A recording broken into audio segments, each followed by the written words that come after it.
morning ka-farmer. Yan, marami ng bunga ng ating ampalaya ka-farmer. Buka, nagpipitas kami dito. Pang second harvest na no ka-farmer. Ayan yung ating ampalaya ka-farmer. No? Yan. Yan no ka-farmer. Sunod-sunod yung bunga. Ayan ka-farmer. Yung sa baba ka-farmer ang ating ampalaya. Yan. At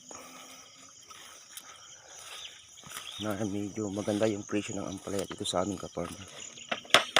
Ito mga ka-farmer, pag ganitong sumabit siya nyo ka-farmer, tanggalin natin para hindi siya magbaliko ka-farmer. Yan, bababa natin.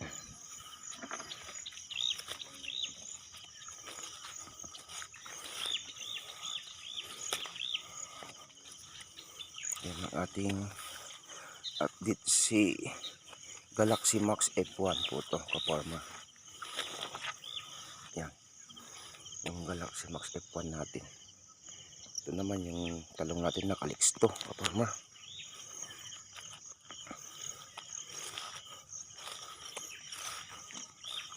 Yan, marami na namang pitasin ka-farmer. Hanggang sa baba ka-farmer, daming bunga.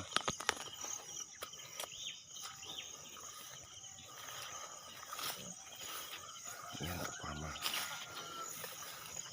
Abangan nyo ulit no ka-farmer yung ating sunod na video.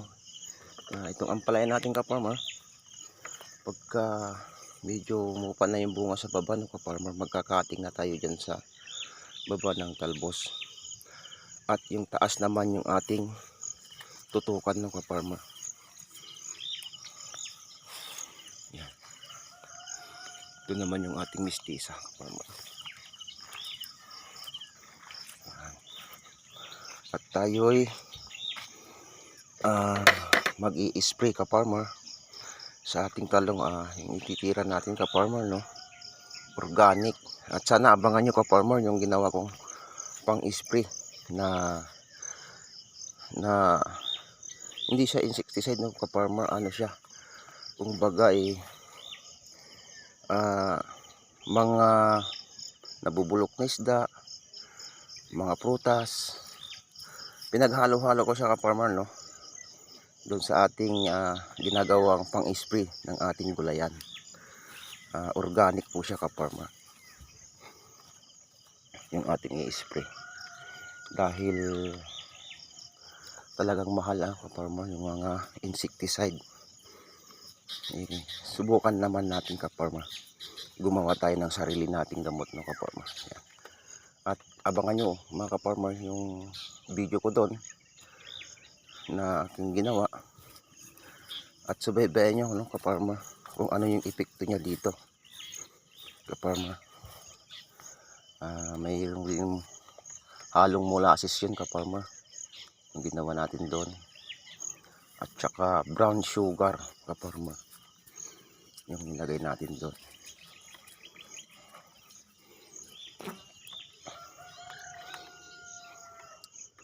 At saka may sili rin yun ka-farmer no, kasi yung sili ka-farmer, dinikdik na sili, ilalagay natin din yun no ka-farmer para ano na siya, foliar na siya. Mayroon pang insecticide na pang uod, kasi yung sili ka-farmer pang uod kasi yun ka-farmer no. Yan, ito yung mistisa natin ka-farmer.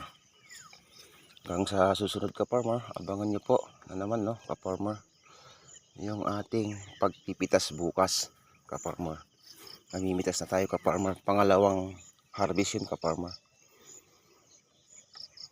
Sa dito naman sa ating mistisa no ka-farmer, may ilan-ilan lang pitasin talaga dito na bunga niya no ka-farmer, pero marami na talaga siyang bunga na lumalabas. Maliliit pa lang ka-farmer, tulad niyan no? Nandiyan sila ka-farmer. Yan, yan ka-farmer, sunod. Ayan sila, yan ka-farmer. Ito yung mga naunang bunga niya ka-farmer. Pwede na siyang pitasin bukas. Ito mga ka-farmer. Yan. Mga unang bunga niya ka-farmer.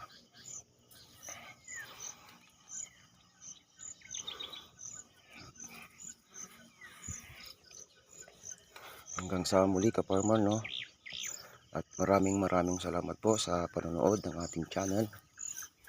Agri-vlog po siya, no? Ka-farmer yung pangalan ng ating channel. Yan. Maraming salamat po sa panonood. Sa susunod po ulit ng ating pag-vlog, no, ka-farmer. Subaybay niyo po. Yan, maraming salamat sa inyong panonood, ka-farmer.